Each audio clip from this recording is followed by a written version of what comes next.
This is the wall to those who fell in the Warsaw Uprising at the Warsaw Uprising Museum.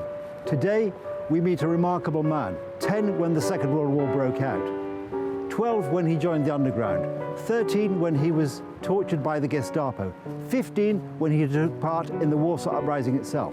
This is the remarkable story of Professor Julian Kulski. Join me on Polar Daily History as we look at this remarkable man's story and his remarkable life.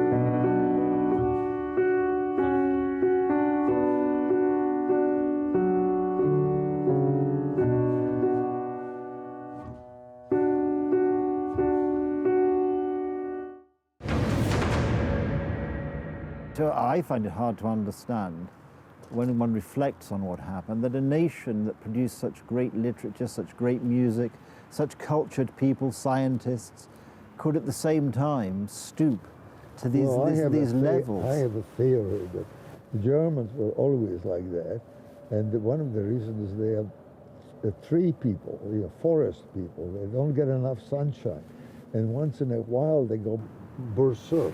But they've been attacking Poland for centuries, and it's nothing new.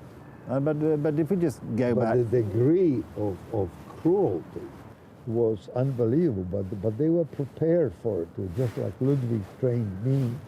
The young SS men were, they all had German shepherds, they loved those dogs. Germans love animals.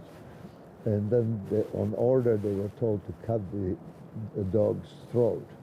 And this was the beginning of you carrying out the orders, which were difficult.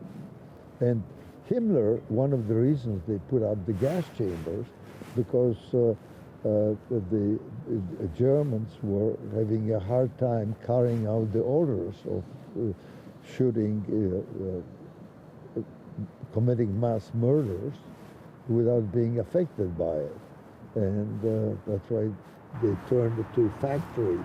Yes, I think I read in another book a story of that Himmler had at one of the camps in the early days. Yeah, he'd attended it, but he'd been shocked. He'd been watching the Germans shooting people in these open graves, and he'd had some blood splattered on his uniform, and he found this was absolutely, this could not be allowed to happen again. We must think of a better way of doing it. Extraordinarily, the depths of evil, I think. I mean, it's so hard to understand. Well, I had an experience years later. I was traveling, working internationally in Nepal, and I was working with the German, I was the architect, and he was the school equipment expert, and we did the work. We were working very well. So after we finished the report, I suggested we go out and relax. I got a bottle of scotch, and we took a boat and got in the middle of the lake, and Otto, that was his name, asked me, Julian, I want to ask you a question. I said, go ahead. So he said, can you ever forgive us, Germans, for what we did to you in Warsaw? And my first initial reaction was to move the boat back and forth and say, Otto, do you know how to swim? And he says, so he got quite upset. He said, no, I'm serious, but it's a serious question.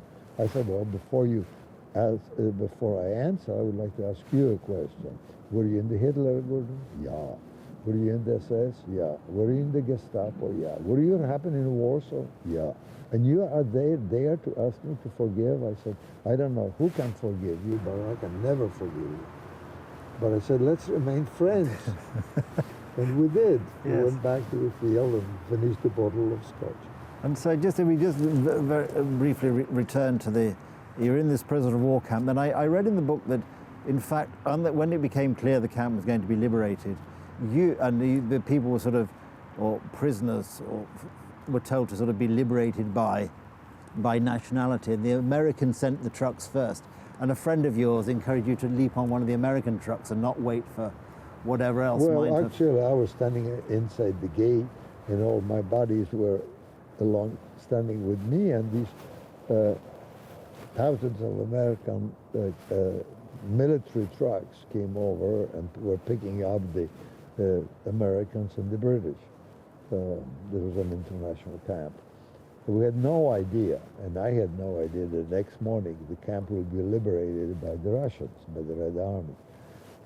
And I was just standing there, and my American friends jumped up on the truck, and they said, "Come along." And they took me up and put me up because I could hardly walk onto the truck. But later on, I found that an interesting why the Germans.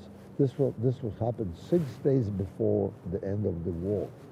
So the front was still on the Elbe. The camp was halfway between the Elbe and Berlin.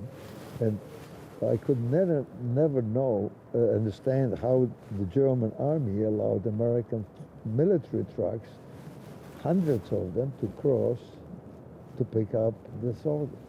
And I found out just recently that the American forces sent 4 paratroopers, dropped on the camp. They went and talked into the camp commander, and he got in touch with the headquarters of the German army to allow it, because by that time the Germans knew that it was the end of the war within days, and they didn't want to have the Allies, the British and the Americans, captured by the Red Army. No.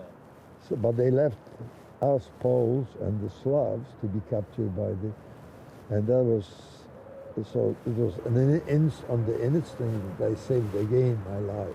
So I was going to say you had yet another lucky escape. I've been very lucky all my life. I mean,